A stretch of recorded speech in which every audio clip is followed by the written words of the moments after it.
નમસ્કાર મિત્રો. ઘણા બધા વિદ્યાર્થીઓની ડિમાન્ડ હતી કે સાહેબ ઓલ્ડ પેન્શન ન્યૂ પેન્શન વિશે થોડી માહિતી આપો ને. તો આજના સેશનની અંદર આપણે જૂના પેન્શન, નવા પેન્શન જેને ઓપીએસ અને એનપીએસ કહીએ છીએ અને એની સાથે યુપીએસ જે ભવિષ્યમાં આવવાનું છે યુનિફાઈડ પેન્શન સ્કીમ, તો આ ત્રણ યોજના શું છે, એનો લાભ કોને મળે છે, કેટલો મળે છે, આના વિશે વાત કરીશું. મારું નામ નિખિલ પટેલ છે અને તમને જો આ વિડીયો જોવા હોય તો આપણી યુટ્યુબ ચેનલને સબસ્ક્રાઇબ કરવાનું ભૂલતા નહીં. ચલો હવે ઓલ્ડ પેન્શન સ્કીમ ઉપર વાત કરીએ. સાહેબ, જૂની પેન્શન સ્કીમ 1 એપ્રિલ 2005 પહેલાં હતી. તો ભાઈ 1 એપ્રિલ 2005 પહેલાં જે સરકારમાં નોકરી લાગ્યા હતા એમને જીસીએસઆરના 2002ના નિયમ પેન્શન નિયમ અંતર્ગત એમને જૂની પેન્શન યોજનાનો લાભ મળે. હવે થયું કેવું કે 1 જાન્યુઆરી 2004ના રોજ કેન્દ્ર સરકારે જૂની પેન્શન યોજનાની સામે નવી પેન્શન યોજના લોન્ચ કરી દીધી અને એના પછી ગુજરાત સરકારે પણ 1 એપ્રિલ 2005 પછી જે પણ સરકારી નોકરી લાગે એ બધાને નવી પેન્શનમાં એડ કરે. એટલે જૂની પેન્શન બંધ થઈને નવી પેન્શન યોજના ચાલુ થઈ. તો ભાઈ આ શું? તો જૂની પેન્શન યોજના હતી એમાં લગભગ 7 લક્ષણો તમને કોમન જોવા મળશે. કયા કયા? તો એક નિશ્ચિત પેન્શન મળતું, આપણે વાત કરીશું. કર્મચારીને કોઈ ફાળો આપવાનો નહોતો રહેતો. જીપીએફનો લાભ મળતો. મોંઘવારીમાં રાહત એટલે કે મોંઘવારી ભથ્થું મળતું. કુટુંબ પેન્શન યોજના, ગ્રેજ્યુટી, પેન્શનનું લમસમ એમાઉન્ટ તમે લઈ શકો. આ બધા લાભ જૂની પેન્શનમાં હતા. આપણે સ્ટેપ બાય સ્ટેપ દરેક મુદ્દા ઉપર સમજીએ. દાખલા તરીકે સૌથી પહેલો, તમે જૂની પેન્શન યોજના તમને લાગુ પડતી હોય તો જ્યારે તમે નિવૃત્ત થાવ, જ્યારે તમે ગુજરાતમાં નોકરી કરો છો, 58 વર્ષની સફળ નોકરી પૂરી થાય, તમે વય નિવૃત્ત થાવ અથવા ઓછામાં ઓછા 20 વર્ષ પછી તમે સ્વૈચ્છિક નિવૃત્તિ લઈ લો, તો તમારો જે પગાર છેલ્લા મહિનામાં હોય એ છેલ્લા મહિનાનો પગાર એના 50% તમારું પેન્શન બદલાય. દાખલા તરીકે તમારો પગાર 1 લાખ રૂપિયા છે તો તમારું પેન્શન 50,000 બને. વત્તા એના પર મોંઘવારી ભથ્થું પણ મળે, ડીએ. અત્યારે હાલ 60% છે જ્યારે હું લેક્ચર લઈ રહ્યો છું, પણ આપણે સરળતા માટે 50% મોંઘવારી ભથ્થાથી ગણીએ. 50,000 તમારો પેન્શન બંધાય અને એના ઉપર 50% મોંઘવારી ભથ્થું, એટલે 50,000ના 50% એટલે 25,000, એટલે 50,000 બેઝિક વત્તા 25,000 મોંઘવારી ભથ્થું, એમ થઈ 75,000 તમારું પેન્શન બદલાય. જે જૂની સ્કીમ, જે જૂની પેન્શન યોજના હતી એમાં ઓછામાં ઓછા 20 વર્ષની નોકરી હોવી જોઈએ. 20 વર્ષ કરતાં વધારે નોકરી થાય તો તમે પેન્શન પાત્ર બની જાઓ. આ પહેલો લાભ મળતો હતો. બીજો લાભ મળતો હતો કે જે પણ કર્મચારી કે અધિકારી હોય એમને પેન્શન મેળવવા માટે પોતાના પગારમાંથી કંઈ બચત કરવાની રહેતી નહીં. અત્યારે એનપીએસમાં 10% હિસ્સો આપણે કપાવવો પડે છે. એટલે જૂના કર્મચારીઓ જે છે, જે જૂની પેન્શન યોજનાનો લાભ લઈ રહ્યા છે, એને માસિક પોતાના પગારમાંથી કોઈ પણ રૂપિયો, સેલરીમાંથી મંથલી કોઈ કોન્ટ્રીબ્યુશન આપવાનું રહેતું નહીં. હા, સરકાર એમને એક ઓપ્શન આપતી, ભાઈ તમારે જો બચત કરવી હોય તો તમને ટેક્સ ફ્રી કરી આપી. એટલે એના માટે સામાન્ય ભવિષ્ય નિધિ જીપીએફમાં એકાઉન્ટ ખોલાવવાનું થાય અને આપણા ગુજરાતનું એજી રાજકોટ એને મેન્ટેન કરે છે. કોઈ કર્મચારી કે અધિકારી જૂના પેન્શનનો લાભ લે છે તો એ વ્યક્તિ છે ને પોતાના પગારના 10% મિનિમમ અને વાર્ષિક 5 લાખથી વધારે ના થાય એટલા પૈસા જીપીએફમાં જમા કરાવી શકે. તમે બેંકમાં પીએફ ખાતું ખોલાવો છો કે તમે દર મહિને પૈસા ભરો તો સરકાર તમને એના પર સારું વ્યાજ આપે છે, એફડી જેવું. તો જીપીએફમાં તમને વ્યાજ મળે. તમે જ્યારે નિવૃત્ત થાવ ત્યારે એને ઉપાડી શકો અને ઇન્કમ ટેક્સના સેક્શન 10 અંતર્ગત આ ટેક્સ ફ્રી હોય છે. તમે વિચારો, દર વર્ષે તમે 1 લાખ 2 લાખ 1 લાખ 2 લાખ કરીને 28 વર્ષની નોકરી કરો અને 28થી લઈને 40 લાખ રૂપિયા ભેગા કરો તો આટલા સમયગાળાનું વ્યાજ ગણો તો કરોડની ઉપર જતું રહે. બહુ બેનિફિટ થાય. તો જીપીએફનો લાભ મળે. બીજી વસ્તુ, આ જીપીએફમાંથી તમારે વચ્ચે જરૂર પડે તો તમે પૈસા ઉપાડી શકો. તમારા દીકરાના એજ્યુકેશન માટે, લગ્ન માટે, આ બધા બેનિફિટ મળે. એટલે આ જીપીએફનો લાભ મળે, આ ટેક્સ ફ્રી હોય. એના પછી ત્રીજો લાભ મોંઘવારી ભથ્થાનો.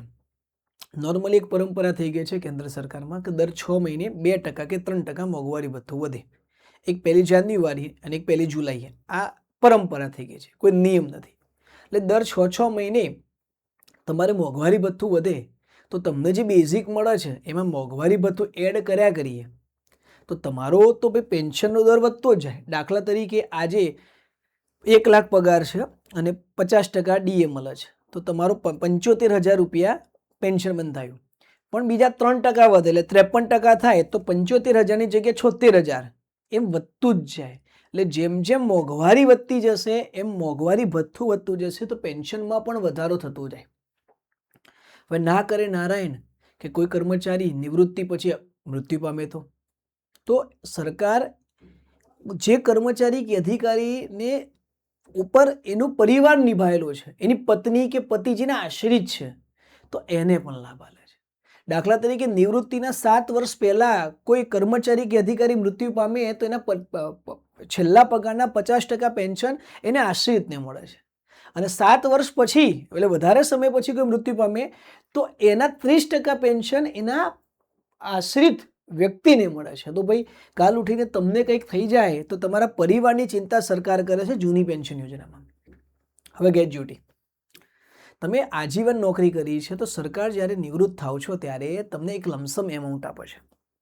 પહેલાં 20 લાખ રૂપિયા મેક્સિમમ હતું, હમણાં જ ગુજરાત સરકારે એમાં સુધારો કરીને 20 લાખની જગ્યાએ 25 લાખ સુધી કરી નાખી છે ગ્રેજ્યુટી. ગ્રેજ્યુટી એટલે લમસમ એમાઉન્ટ તમને સરકાર આપશે. તમારો જે છેલ્લો પગાર વત્તા ડીએ, દાખલા તરીકે 1 લાખ પગાર 50% ડીએ એટલે 1.5 લાખ થયો. એ 1.5 લાખના દર 6 મહિનાનો ચોથો ભાગ, એટલે કે સરળ ભાષામાં કહું, તમે જો 30 વર્ષ નોકરી કરી હોય તો 15 પગાર.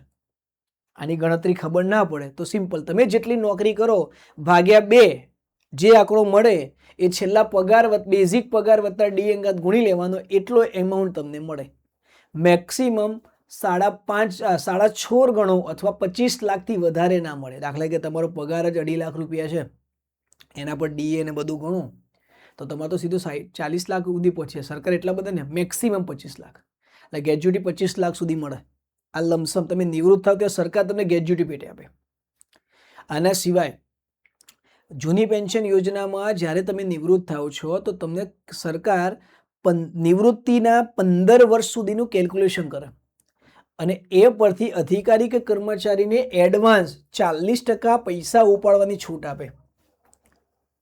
40%. હવે સ્વાભાવિક છે તમારું 75,000 પેન્શન મળ્યું, આપણે આગળ જેમ દાખલો ગણે એમ તમારું પેન્શન 75,000 થાય છે, પણ 75,000 ગુણ્યા 12 ગુણ્યા 15 જે એમાઉન્ટ થાય એના 40% તમે એડવાન્સ ઉપાડી શકો. હવે તમે આટલા બધા પૈસા ઉપાડો છો, સરકાર શું કરશે? પોતાની તિજોરીમાંથી નાખી દેશે? ના, તમારું પેન્શન છે ને થોડું ઘટાડી દેશે. 75,000ની જગ્યાએ તમારું પેન્શન 60,000 કે 55,000 જે લગભગ ગણતરી થાય પ્રમાણે, અને 15 વર્ષ સુધી તમને એ પૈસા તમારા એ ગણીને 15 વર્ષે કમ્પ્લીટ થઈ જાય. એટલે જે પણ નિવૃત્ત થતા હોય એને સલાહ છે કે 40% એડવાન્સ ઉપાડ લમસમ લઈ જ લેવાનો. ના કરે નારાયણ, વચ્ચે કંઈક તમને થઈ ગયું તો તમારા ફેમિલીને એનો બેનિફિટ થશે, અને કંઈ ના થાય તો કંઈ નહીં, એ પૈસા ખાલી એફડી કરીને મૂકશો ને તેનું વ્યાજ વધારે આવશે. આ ટેક્સ ફ્રી છે. હવે તમે ક્યાંક જોયું હશે કે વચ્ચે હમણાં ગુજરાતમાં ફટાફટ 2024-25માં દોડાદોડી થઈ ગઈ. ન્યૂ પેન્શનમાંથી કેટલાક લોકોને ઓલ્ડ પેન્શનનો લાભ આપવામાં આવ્યો. હવે આ સમસ્યા શું હતી? 1/4/2005 પછી ગુજરાતમાં લાગુ પડી, સેમ કેન્દ્રમાં પણ લાગુ પડી. પણ ઘણા બધા એવા અધિકારી કે કર્મચારી હતા કે જે જાહેર ક્ષેત્રની પરીક્ષા કે એનું પરિણામ 1 એપ્રિલ 2005 પહેલાં આવી ગયું, પણ કોઈ વહીવટી કારણોસર એમનો ઓર્ડર કે એમને ફૂલ પગાર કરવાનું બાકી હતું, એટલે એમને નિયમ પ્રમાણે 1 એપ્રિલ 2005 એને ન્યૂ પેન્શનમાં જ ખાતું ખોલાવવું પડે. પણ કેન્દ્ર સરકારમાં ઘણા આંદોલનો થયા તો ભાઈ એ વખતે એવું નક્કી કરવામાં આવ્યું કે ભાઈ કોર્ટે એવું કીધું કે ભાઈ તમે છે ને જેને લાભ મળતો હોય તેનો હક ના છીનવશો. તો કેન્દ્ર સરકારે આ હુકમથી 22/12/2003ની તારીખ પહેલાં અને 1/1/2004 પછી જેને CCS રૂલ્સ હેઠળ નોકરી મળી છે એ બધાને એક વિકલ્પ આપ્યો કે તમે ન્યૂ પેન્શનમાંથી ઓલ્ડ પેન્શનમાં જઈ શકો. એટલે કેન્દ્રમાં મળ્યું તો ગુજરાતમાં તો ડિમાન્ડ વધે જ. તો ગુજરાતના પણ એવા ઘણા બધા અધિકારી કર્મચારી હતા, એમને પણ સરકારને માગણી કરી. તો ગુજરાત સરકારના કેબિનેટ મંત્રી ઋષિકેશ પટેલે 2024માં 2024માં સરકાર વતી ઓક્ટોબર 2024માં સરકાર વતી જાહેરાત કરી કે ભાઈ આવા જે કર્મચારી કે અધિકારી ગુજરાતમાં છે જેને ઓપીએસનો લાભ મળતો હતો પણ ભૂલથી એનપીએસમાં આવી ગયા છે તો એવા 60,245 કરતાં પણ વધારે અધિકારી કર્મચારીને એક ઓપ્શન મળશે કે જૂની પેન્શન યોજનાનો લાભ લઈ શકે. તો ઘણા બધા મિત્રોએ લાભ લીધો. ચલો મિત્રો વચ્ચે વાત, જો તમારે આ પીડીએફ લેવી હોય તો તમને બિંદાસ મળી જશે. તમે આપેલા નંબર ઉપર 7228814455 આ નંબર ઉપર તમે મેસેજ કરજો અથવા હું કોમેન્ટ બોક્સમાં પિન કરી દઈશ. તમે એ ક્લિક કરજો, સીધું વોટ્સઅપ ખુલી જશે. તો હું તમને આની પીડીએફ આપી દઈશ. ચલો, આટલા બધા લાભ, આટલા બધા લાભ કઈ તારીખે 8 નવેમ્બર 2024 ઠરાવ પછી કરવામાં આવ્યો. પ્રેસ કોન્ફરન્સ પછી ઠરાવ કરવામાં આવ્યો. ઓક્ટોબરમાં પ્રેસ કોન્ફરન્સ થઈ અને નવેમ્બરમાં ઠરાવ કર્યો અને આનાથી ગુજરાતમાં ઘણા બધા લોકોને ફાયદો થયો. હવે સમસ્યા આવી, સાહેબ અમે ન્યૂ પેન્શનમાં આવી ગયા છે, અમારે તો પ્રાન નંબરે આવી ગયો છે, હવે શું કરવાનું? તો આ લોકોને સરકારે સ્ટેપ બાય સ્ટેપ ટેકનિકલ મેથડમાં શીખવાડ્યું. સૌથી પહેલાં તમે અરજી કરો અને વિકલ્પ પસંદ કરો 3 થી 6 મહિનાની અંદર કે તમારે ઓલ્ડ પેન્શનમાં જવું છે, ન્યૂ પેન્શનમાંથી કરી દીધું. હવે તમારે ઓલ્ડમાં જવું તો ન્યૂ પેન્શનનો વેપાર બંધ કરવો પડે. એટલે ન્યૂ પેન્શન માટે એનપીએસ એકાઉન્ટ હોય, પ્રાન નંબર મળે, એ પહેલાં બંધ કરાવો. તો કર્મચારી અધિકારીઓ બંધ કરાવી. પછી કીધું તમે તમારા હિસ્સાના 10% જ કાઢતા હતા, સરકારે તમને 14% આપ્યા છે ભાઈ. આટલું બધું તમે એનપીએસમાં ભેગું કર્યું છે તો આ 10% તમે જે ફાળો છે વ્યાજ સહિતનો એ જીપીએફમાં ભરી દો અને 14% છે એ રાજ્ય સરકારને પાછો આપી દો. આપી દીધો. એટલે સરકારી કર્મચારી અધિકારીએ પોતાનો જે હિસ્સો 10% 14% હતો એ બંને જીપીએફમાં ભરી દીધા. બેનિફિટ થઈ ગયો, જબરજસ્ત, જિંદગી સુધરી ગયા લોકોની. હવે આ બધું તમે કર્યું છે તો તમે સેવા પોથીમાં નોંધ તો પાડો ભાઈ. તમારી કુંડળી તો આ જ છે, તો સર્વિસ બુકમાં નોંધ પડી. જે પણ મિત્રો છે એમને વિનંતી છે કે તમે એનપીએસ એકાઉન્ટ બંધ કર્યું એની નોંધ, ઠરાવ સાથે તમારું એકાઉન્ટ કયા નંબરમાંથી કયા નંબર પર શિફ્ટ કરવામાં આવ્યું, ન્યૂમાંથી ઓલ્ડમાં ગયા એની નોંધ, વત્તા જીપીએફ એકાઉન્ટ ઓપન કર્યું એનો નંબર કયો છે એની પણ સેવા પોથીમાં નોંધ પાડી દેજો. બરાબર શિક્ષક મિત્રો ખાસ, કારણ કે મને ખબર છે કે ગ્રાન્ટેડની સ્કૂલોમાં ઘણા બધા અધિકારી પ્રિન્સિપાલોને નથી આવડતું ને એમાં ટલ્લે ચડાવે છે. આ ધંધો ના કરતા, નોંધ પહેલી પાડજો. અત્યારે ખબર નહીં પડે, જ્યારે નિવૃત્તિ વખત ધક્કા ખાવા પડશે ને ત્યારે ખબર પડશે. એના કરતાં ટાઈમ ટુ ટાઈમ નોંધ પાડવી સારી. અને આ બધું થયા પછી એમની મંજૂરી માટે જશે અને સરકાર એ જે તે વ્યક્તિને એપ્રુવ આપ્યા પછી એમનું આગળ ચાલુ થશે. એટલે જૂની પેન્શન યોજના છે ને એમાં એવું કહી શકો ચોક્કસ પેન્શન મળે છે, છેલ્લા પગારના 50% વત્તા મોંઘવારીનો લાભ મળે છે, ગ્રેજ્યુટીનો લાભ મળે છે, જીપીએફનો લાભ મળે છે, મેડિકલ સર્વિસીસનો લાભ મળે છે. બધા જ લાભ મળે છે. એટલા માટે ઘણા બધા યુવા મિત્રો જે સરકારમાં લાગે છે તે સરકાર જોડે માગણી કરે છે કે ન્યૂ પેન્શન બંધ કરો, ઓલ્ડ પેન્શન ચાલુ કરો. હવે સવાલ એ થાય આ ન્યૂ પેન્શન શું છે? તો ન્યૂ પેન્શન વિશે વાત કરીએ. આપણે સ્ટેપ બાય સ્ટેપ સમજવું છે. આપણા વિડીયોનો મુખ્ય હેતુ છે કે વિદ્યાર્થી મિત્રોને જે સરકારી નોકરી લાગી રહ્યા છે એમને માહિતગાર કરવાનો છે. હું કોઈ એક્સપર્ટ નથી, પણ જે જાણું છું એ ડેટા કોઈ બીજા મિત્રને શેર કર્યો હોય તો એને કન્ફ્યુઝન ના થાય. કારણ કે મેં અનુભવ્યું છે કે નોકરી લાગ્યા પછી નાના નાના પ્રશ્નો માટે લોકોને પૂછવું પડે છે. સામેવાળા બિચારાને કંઈ આવડતું ના હોય એટલે તમને ગોર ગોર માહિતી આપે ને તમે તલ્લે ચડો. એના કરતાં બેટર છે કે એક એવો લેક્ચર બનાવી દઈએ કે એક જ મુદ્દો વિદ્યાર્થી વિડીયો જોઈ લે એટલે બધું ખબર પડે. હવે એનપીએસ શું છે? આ એક અંશદાયી કોન્ટ્રીબ્યુશન ફાળો આધારિત સ્કીમ છે. આમાં પેન્શનની નિશ્ચિતતા નથી, કારણ કે તમે જે એનપીએસમાં ખાતું ખોલાવ્યું નવા પેન્શનમાં તો તમારા પૈસા રોકાણ શેર બજાર ઉપર આ માર્કેટ રિટર્ન કેટલું આપે છે એના બેઝ ઉપર છે. અને આનું આખું સંચાલન PFRDA એક્ટ 2013 હેઠળ નિયંત્રિત કરવામાં આવે છે. થોડું કમ્પેરિઝન કરીએ તો સમજાય જૂની પેન્શન શું હતી ને નવી પેન્શન શું છે. સાહેબ પેન્શનની રકમ જૂની પેન્શનમાં કેવું કે તમે નિવૃત્ત થાઓ અને છેલ્લા પગારના 50% તમને ઓછામાં ઓછું પેન્શન મળે. નવી પેન્શન યોજના ટોટલ બજારના વળતર ઉપર આધારિત છે, નિશ્ચિત નથી. માર્કેટ અપ ફાયદો, માર્કેટ ડાઉન તો લોસ. બીજું, જૂની પેન્શન યોજનામાં તમારે કોઈ પણ વસ્તુ પગારમાંથી કપાત કરવાની નથી કે ભાઈ મારે દર મહિને પેન્શન માટે આટલા 10% 20% આપવા પડશે, એવું કશું નહીં.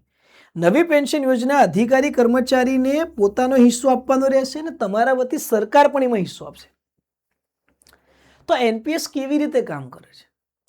તો સાહેબ સૌથી પહેલા એનપીએસમાં કર્મચારીના પગારમાંથી દર મહિને ચોક્કસ ટકાવારીનો પગાર કટ થઈને જમા થાય 10%. લાઈક 10% એસઆઈપી થઈ તમારી. તો સામે સરકાર પણ પોતાનો ફાળો આપે છે. ગુજરાત સરકાર ત્યાં 14% આપે છે. પહેલા 10% હતી, પછી 12% કરીને હવે 14% કરી. આપણા વાળા તો માગણી કરે છે 50% સરકાર આપવી જોઈએ. અમે 10% આપીએ, સરકાર 50% આપે તો પોહાય. આ તો માગવામાં તો કયો બિલાવા આપણે તો. હવે તમારા 10% અને સરકારના 14% બંને ભેગા થઈને તમારા પૈસા મૂડી બજાર, શેર બજારમાં, બોન્ડ, સિક્યુરિટી, ઓપન માર્કેટ બધી જગ્યાએ રોકાય. અને જ્યારે તમે નિવૃત્ત થાવ ત્યારે બધું જ ભંડોળ તમને પાછું મળે. એમાંથી કેટલાક પૈસા તમે એડવાન્સ ઉપાડી શકો અને બાકીના પૈસાનું તમારે પેન્શન બદલે. હવે એનપીએસ ક્યારથી લાગુ પડ્યું? 1 જાન્યુઆરી 2004ના રોજ કેન્દ્ર સરકારે લાગુ કર્યું. સશસ્ત્ર દળોને બાદ કરતા ઇન્ડિયન આર્મી, ઇન્ડિયન નેવી અને ઇન્ડિયન એરફોર્સ, આ 3 જ વિંગો, બીએસએફ, પછી બોર્ડર સિક્યુરિટી વાળા જે પણ છે, એસએસટી જીડી વાળા, એને લાગુ નથી પડતી, એને ન્યૂ પેન્શન જ લાગુ પડે. આ આર્મી વાળાને જ ઓલ્ડ પેન્શન છે. 1 એપ્રિલ 2005ના રોજ ગુજરાત સરકારે સ્વીકાર્યું અને એના પછી 2009થી તો તમામ જગ્યાએ આ લાગુ કરી દેવામાં આવ્યું છે. હવે કોનો સમાવેશ થાય છે પાત્રતા માટે? કોનો સમાવેશ થાય છે? તો સાહેબ તો એના માટે ગુજરાત સરકાર અને ભારત સરકારમાં નોકરી લાગ્યા હોય એવા તમામે તમામ વ્યક્તિને 1/4/2005 પછી જે પણ હશે દરેકને લાગ પડશે. પછી તમે સચિવાલયમાં હો, વિભાગોમાં હોય, પંચાયતમાં હોય, ગ્રાન્ટેડ સ્કૂલમાં હોય, કોઈ સરકારી સંસ્થામાં હોય કે બોર્ડ નિગમ, બધી જગ્યાએ લાગુ પડે છે. એનપીએસનો લાભ કોને નહીં ગણે? તો આર્મ ફોર્સિસની વાત કરીએ, સશસ્ત્ર દળો, અને જેને ઓપીએસ એનપીએસમાંથી ઓપીએસમાં વન ટાઈપ ઓપ્શન મળ્યો છે એ બંનેને લાગુ નહીં પડે, બાકી બધાને લાગુ પડશે. હવે સાહેબ આપણા ગુજરાતમાં ફિક્સ પગારની નીતિ છે. તમે કોઈ પણ જગ્યાએ વર્ગ 3માં નોકરી લાગો છો તો મિનિમમ ફિક્સ પગાર 26,000, 40,800, 49,000 સમથિંગ, જે પ્રમાણે તમારું ગ્રેડ પે છે. તો 5 વર્ષ સુધી તમારે તો ફિક્સ પગારમાં નોકરી કરવાની છે. આ ફિક્સ પગારમાં તમે જે નોકરી કરો છો ત્યાં સુધી તમારે કોઈ પણ જગ્યાએ એનપીએસનો ફાળો આપવાનો નથી. તમારે એનપીએસ ના કરે. તમે જ્યારે ફૂલ પગારમાં થાઓ છો ને પછી જ, તમે જ્યારે ફૂલ પગારમાં થાઓ છો એના પછી જ તમારે એનપીએસનો લાભ લેવાનો ચાલુ થાય છે. તો એનપીએસમાં તમારું ભવિષ્ય અને તમારી પ્રગતિ કેવી હશે? ઓલ્ડ પેન્શન જેવી હશે કે નહીં? તો સાહેબ એક જર્ની બતાવી દો. ફિક્સ પગાર પૂરો થયા પછી પહેલા 5 વર્ષનો તમારો ફિક્સ પગાર લેવાનો. 5 વર્ષ ફિક્સ પગાર પૂરો થયા પછી 5 વર્ષ તમે સંતોષકારક નોકરી પૂરી કરો છો. તમારે હિન્દીની પરીક્ષા, કોમ્પ્યુટરની પરીક્ષા, પૂર્વ સેવા તાલીમની પરીક્ષા પાસ કરો છો. મિનિમમ 50% લાવવા પડ્યો, ચોપડીઓ સાથે એક્ઝામ આપવાની. એના પછી 5 વર્ષના તમારા ખાનગી અહેવાલ CR કમ્પ્લીટ હોય તો એના પછી તમે ફૂલ પગારમાં થાઓ. તમે ફૂલ પગારમાં થાવ, પૂર્ણ પગાર થયા પછી તમારે ફરજિયાત ન્યૂ પેન્શન ખાતા માટે એનપીએસમાં ખાતું ખોલાવવા માટે અરજી કરવાની. એ અરજી કર્યા પછી તમારું એકાઉન્ટ ઓપન થાય. એના વિશે તમારી સેવા પોથીમાં નોંધ પણ પડે અને સત્તાવાર રીતે એ આગળ વધે. હવે તમારે કેવું રોકાણ, એનપીએસમાં કેટલું રોકાણ કરવાનું થાય? કોઈ પણ કર્મચારી કે અધિકારી હોય એનો જે બેઝિક પગાર, દાખલા તરીકે તમે જુનિયર ક્લાર્કમાં લાગો તો 19,900 બેઝિક વત્તા અત્યારે હાલ 60% ડીએ છે. તો બેઝિક વત્તા ડીએ જે પણ રકમ થાય એ રકમના 10% તમારે હિસ્સો જમા કરાવવાનો થાય. આપણે ઉદાહરણ દ્વારા સમજીએ. સેમ એ બેઝિક અને ડીએના ટોટલ 14% હિસ્સો રાજ્ય સરકાર ભરશે, એટલે 24%. તમારે 10% કાઢવાનો, સરકાર 14%, એટલે 24% તમારો એનપીએસમાં જમા થાય. સરળ ભાષામાં સમજીએ. તમારો પગાર હાલ 40,000 છે અને તમારું ડીએ 50% છે, તો 40,000ના 50% એટલે કે 20,000, એટલે ટોટલ તમારું ડીએ પ્લસ બેઝિક 60,000 થાય. તો 60,000ના 10% એટલે 6,000 રૂપિયા તમારો હિસ્સો અને 14% એટલે કે 8,400 સરકારનો. આમ ટોટલ તમારા એનપીએસમાં દર મહિને 14,400 રૂપિયા જમા થાય. આ બેનિફિટ છે, આ સેલરી. તો આ તમે ક્યાં જોઈ શકશો? તમે એનપીએસમાં ખાતું ખોલાવશો ને તો તમને એક પરમિનન્ટ 12 આંકડાનો નંબર મળશે. જેમ પાન કાર્ડ હોય ને એમ પ્રાન નંબર મળશે. PRAN પ્રાન નંબર કહેવાય. આ પરમિનન્ટ એકાઉન્ટ નંબર છે તમારો એનપીએસનો. જેમ કોઈ પણ થર્ડ પાર્ટી શું કહેવાય શેરબજારની એપ્લિકેશન લો છો તો એ તમને આઈડી નંબર મળે છે. એમ પ્રાન નંબર તમારો લાઈફ ટાઈમ રહેશે. તો તમને સવાલ થાય કે આ ખાતું કઈ રીતે ખોલવાનું, કે તમે જાતે ના ખોલાવી શકો, તમારી કચેરી કે વિભાગ ખોલે.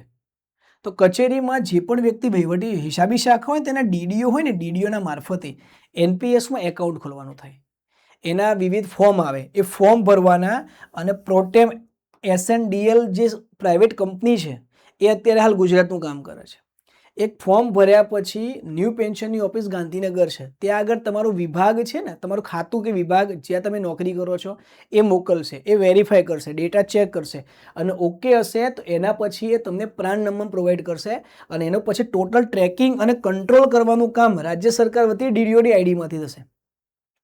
તમારે એકવાર પ્રાન નંબર ખુલી ગયો, તમને એનપીએસમાં એકાઉન્ટ ખુલી ગયું, તમે દર મહિને કોન્ટ્રીબ્યુશન કરો છો, તો તમે જે પૈસા ભરો છો એ બે રીતે ભરાય છે, એક ફરજિયાત અને સ્વૈચ્છિક.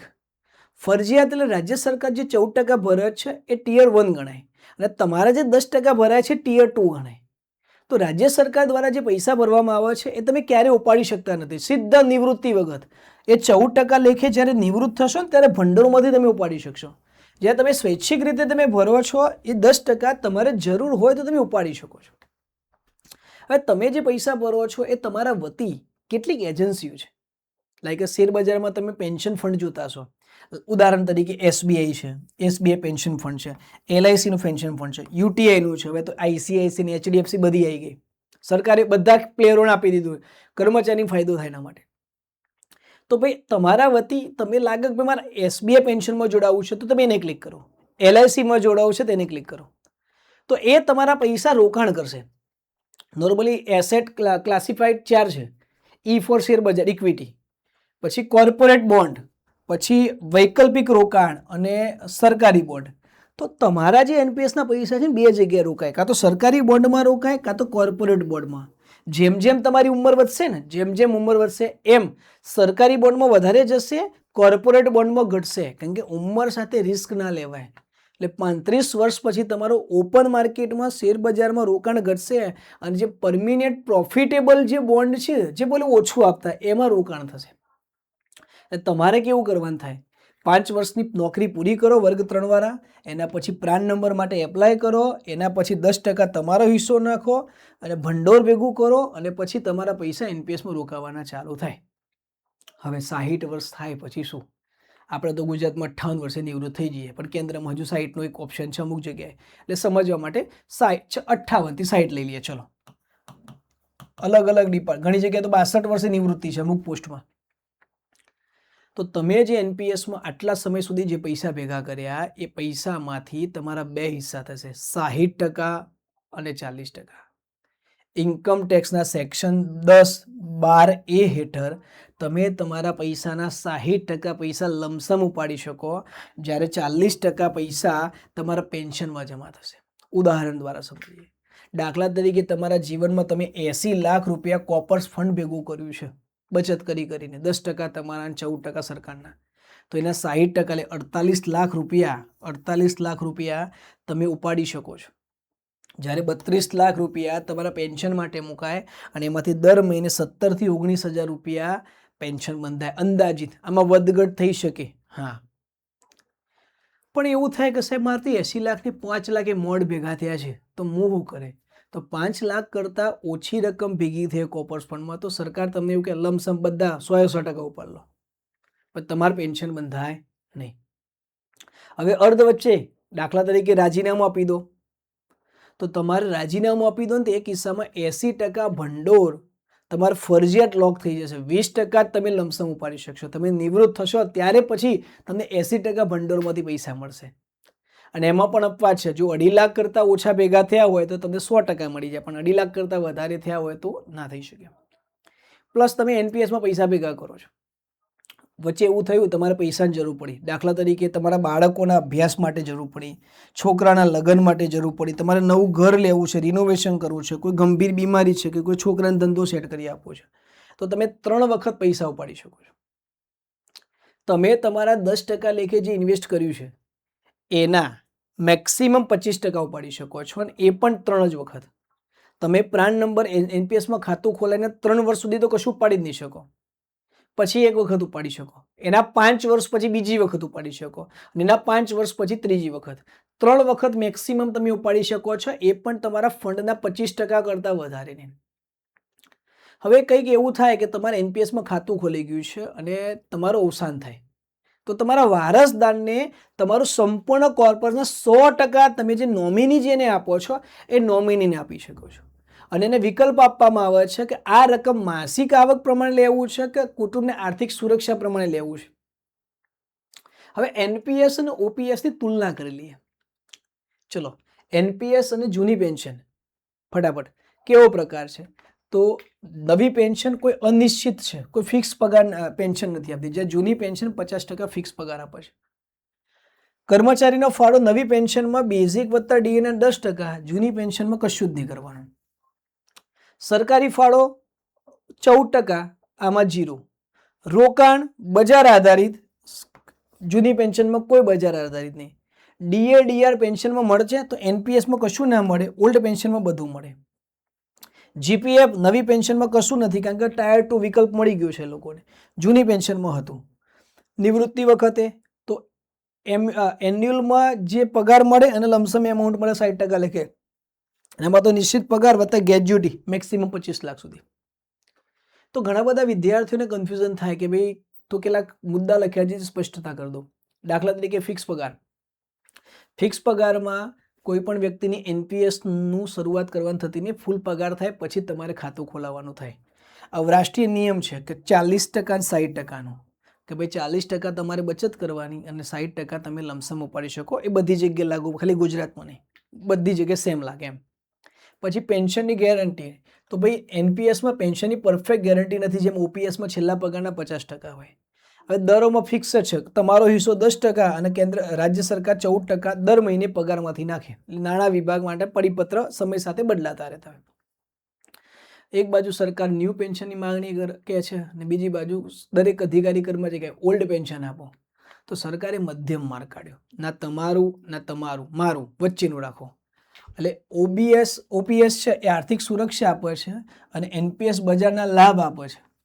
એનપીએસ કે ખરાબ એ નથી હો, જો બજાર ઉપડી ગયું તો રૂપિયા છે, પર રિસ્ક છે. તો સરકારે વચ્ચેનું લાવી યુપીએસ લાવો ઓગસ્ટ 2024માં. કેન્દ્ર સરકારે વિચાર્યું કે બંનેના થોડા લાભ આપીએ અને પછી નવી યોજના લોન્ચ કરે છે, unified pension scheme UPS. 1 April 2025થી લાગુ પણ કરવામાં આવી કેન્દ્ર સરકારમાં. આ યુપીએસ શું છે?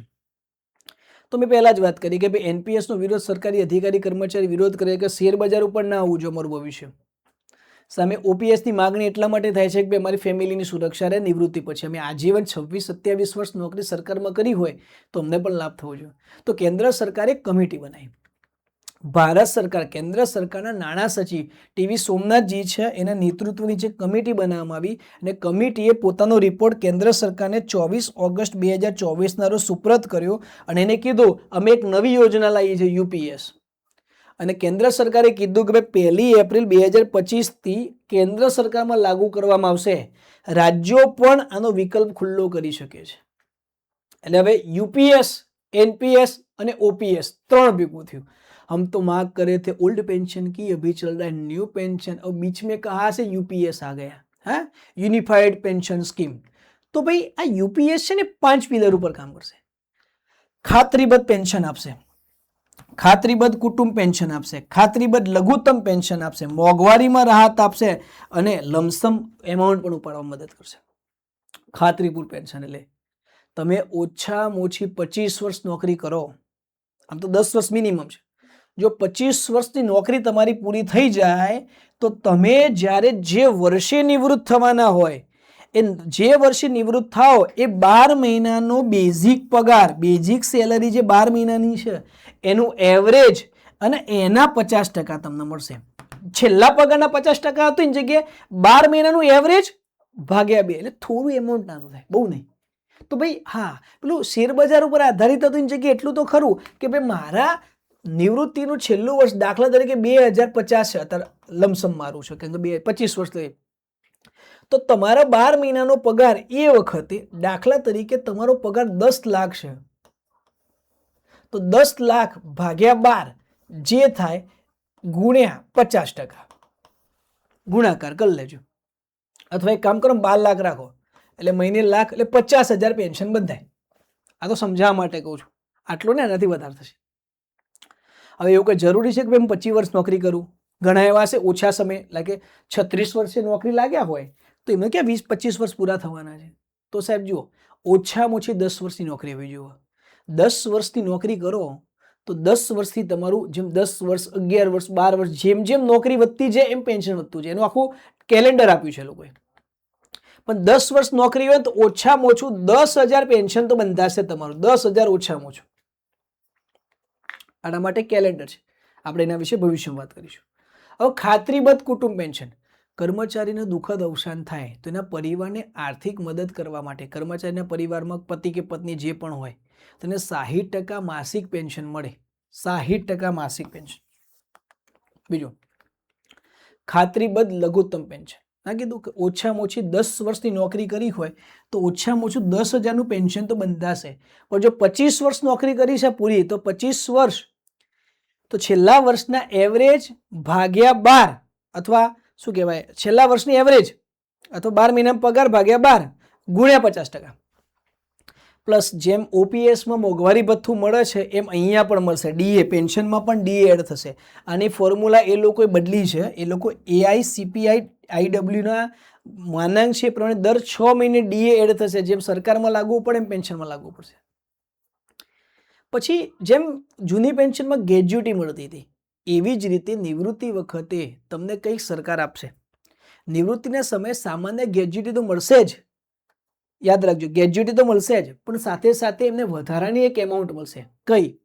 તો તમારું જે છેલ્લે બેઝિક હશે વત્તા ડીએ હશે એના ભાગ્યા 10 ગુણ્યા તમે જેટલા વર્ષ નોકરી કરી છે એના 6 મહિના. દાખલા તરીકે 25 વર્ષ નોકરી કરી હોય તો ગુણ્યા 2 એટલે કે 50.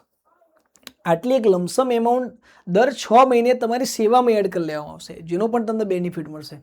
તો આ ફાયદો છે. આ પેન્શન માટે કોઈ કાપ નથી. એમ મૂળ જે પેન્શન છે એ તો મળશે જ, વત્તા એક લમસમ વધારાની એમાઉન્ટ પણ તમને મળશે. હવે આમાં તમારે ફાળો કેટલો આપવાનો? તો જેમ ન્યૂ પેન્શનમાં તમે ફાળો આપતા હતા એમ આમાં પણ બેઝિક વત્તા ડીએના તમારે 10% આપવાના થશે. ને તમે જે 10% કરો છો ને શું કહેવાય એની સામે એનપીએસમાં જે 10% આપો છો એમ એવી રીતે અહીંયા યુપીએસમાં પણ 10% આપવાના. અને એની સામે એનપીએસમાં સરકાર પહેલાં 14% આપતી હતી ને જગ્યાએ 18.5%નો હિસ્સો નાખશે. તો ભાઈ એ મોટો બેનિફિટ છે. ચાલો ગણતરી કરીએ. સેવામાં તમે 25 વર્ષ પૂરા કર્યા અને તમારા છેલ્લા 12 મહિનાનો સરેરાશ પગાર 50,000 થયો તો તમારું પેન્શન કેટલું થશે? 50%. 50,000ના 50%. 50 એટલે 25,000 થયું. ઉદાહરણ દ્વારા સમજીએ. 60 આપણે ચલો અહીંયા 60,000થી ગણ્યું છે, 60,000 ગણીએ. તમારું પેન્શનને મૂળ પગાર 50 છેલ્લે થયો તો ભાગ્યા 2 30,000. હવે 30,000 ઉપર 50% ડીએ ધારો કે 50% ડીએ છે તો 30,000 વત્તા 15,000 એમ 45,000 તમારું પેન્શન બંધાય. આ તો ઉદાહરણ સમજાવવા માટે કહું છું. એટલે ભૂતકાળના ઘણા બધા કર્મચારીઓ છે એમને આ મુદ્દો આવશે. જે કર્મચારીઓ 2004 આમાં ગુજરાતમાં 2005 પછી જે સેવામાં લાગ્યા અને એનપીએસનો લાભ લે છે જે નિવૃત્ત થઈ ગયા છે એને પણ આનો લાભ આપવાની વાત ચાલે છે. હવે જૂના નિવૃત્ત કર્મચારીઓને એરિયસ આપવું એનો તફાવત કેટલો એના માટે કેન્દ્ર સરકારે એક ફોર્મ્યુલા આપ્યું છે. હવે એક કામ કરીએ, આ ઓપીએસ, એનપીએસ અને યુપીએસ તેની તુલના કરી લઈએ. દાખલા તરીકે જૂની પેન્શન યોજના છે તો પેન્શનની ગેરંટી જૂની પેન્શન આપે છે છેલ્લા પગારના 50%, પછી મોંઘવારી ભથ્થું. ન્યૂ પેન્શન યોજના નથી આપતી અને યુપીએસ છે ને એ એવરેજ છેલ્લા વર્ષના એવરેજના 50% કહે છે. પ્લસ ડીએ તો ખરું જ. જો કપાત જૂની પેન્શનમાં કશી જ નહીં કરવાની, નવી પેન્શન અને યુપીએસમાં 10% કાપવાની. સરકારનો હિસ્સો કેટલો? જૂની પેન્શનમાં રૂપિયો નથી કાપતી, નવી પેન્શનમાં સરકાર 14% અને યુપીએસમાં 18.5 સૌથી વધારે કાપશે. મોંઘવારી ભથ્થાનો જૂનીમાં લાભ મળતો હતો, નવીમાં નથી મળતો અને યુપીએસમાં મળશે. લઘુત્તમ પેન્શન નિયમ અનુસાર ઓલ્ડ પેન્શનમાં તમે જે છેલ્લો પગાર હોય એના 50% મળે. એનપીએસમાં ફિક્સ જ નથી અને યુપીએસમાં મિનિમમ 10,000ની તો ગેરંટી સરકારે આપી દીધી છે. કુટુંબ પેન્શન ઓલ્ડમાં હતું, ન્યૂમાં શું કહેવાય એક લમસમ એમાઉન્ટ જ મળે એવી છે અને યુપીએસમાં 100% 60% ફેમિલીને પેન્શન મળશે. એટલા માટે અત્યારે હાલ ભારત સરકારમાં અને ઘણી બધી જગ્યાએ યુપીએસ સ્વીકારવું કે ના સ્વીકારવું, આમ જોવા જઈએ તો ઓલ્ડ પેન્શન સૌથી શ્રેષ્ઠ, સેકન્ડ નંબરે યુપીએસ આવશે અને થર્ડ નંબરે એનપીએસ આવશે. કમ્પેરિઝનની વાત કરીએ છીએ. હવે આપવું કે ના આપવું એ કેન્દ્ર સરકાર ઉપર આધારિત છે. કેન્દ્ર સરકાર હા કે એપ્લાય કરશે તો દરેક રાજ્યો એપ્લાય કરશે, બરોબર. બીજી વસ્તુ, દરેક અધિકારી કર્મચારી પોતાના હક માટે લડતા હોય કે ભાઈ મારા નિવૃત્તિ પછી શું, તો સામે કેન્દ્રને પણ એ જોવાનું છે કે ભાઈ સરકારની તિજોરી પર કેટલું ભારણ પડે છે. કારણ કે કેન્દ્ર સરકારમાં 60 લાખ જેટલા અધિકારી અને કર્મચારી નોકરી કરે છે અને 70 લાખ કરતાં વધારે તો પેન્શનરો છે. તો સરકારને તો વર્ષે એટલા લોકોનું તો પેમેન્ટ ચૂકવવાનું છે. સેમ રાજ્યોની હાલત પણ એવી જ થવાની છે. તો ભાઈ બંને બાજુ બંનેને લાભ લેવાના છે ને બંનેને નુકસાન પણ છે. હવે સમય ઉપર છોડીએ છીએ કે ભવિષ્યમાં સરકાર શું ડિસિઝન લે છે. એનપીએસમાં ફાયદો એ પણ છે કે શેર બજાર જો ઉપર ગયું અને એ વખતે નિવૃત્તિ વખતે તમારા પૈસા 50 ગણા કે 100 ગણા ડબલ થઈ ગયા તો તમારી જિંદગી સુધરી જવાની છે. બની શકે કે કર્મચારીને જે પેન્શન મળે એના કરતાં 10 ગણું પણ મળી શકે. શક્યતા એ પણ છે કે ક્યાંક આ વર્લ્ડ વોર જેવી ક્રાઇસિસ આવી જાય તો માર્કેટ ડાઉન થઈ જાય તો કર્મચારીને લેવાના દેવા થઈ જાય. આ પણ એક ઇસ્યુ છે. એટલે કે સિક્કાની બે બાજુ હોય એમ એનપીએસનો મુદ્દો આવીને ઊભો રહે છે.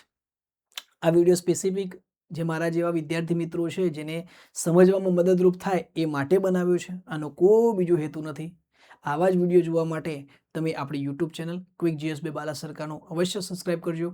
કોઈ પણ ક્વેશ્ચન હોય તો તમે મેસેજ કરી શકો છો. રોજ 10 થી 20 મિત્રોના મેસેજ ને કોલ આવે છે. ફ્રી ટાઈમમાં બધા જોડે વાતો કરતો જઉં છું. મળીએ બીજા મુદ્દા સાથે. અને તમારે કોઈ મુદ્દા પર ચર્ચા કરવી હોય તો અવશ્ય તમે કોમેન્ટ બોક્સમાં કે મને પર્સનલ મેસેજ કરજો. આપણે સરકારી નોકરી લાગ્યા પછી શું કરવું એના પર ફોકસ કરી રહ્યા છીએ અત્યારે હાલ. મળીએ. જય હિન્દ.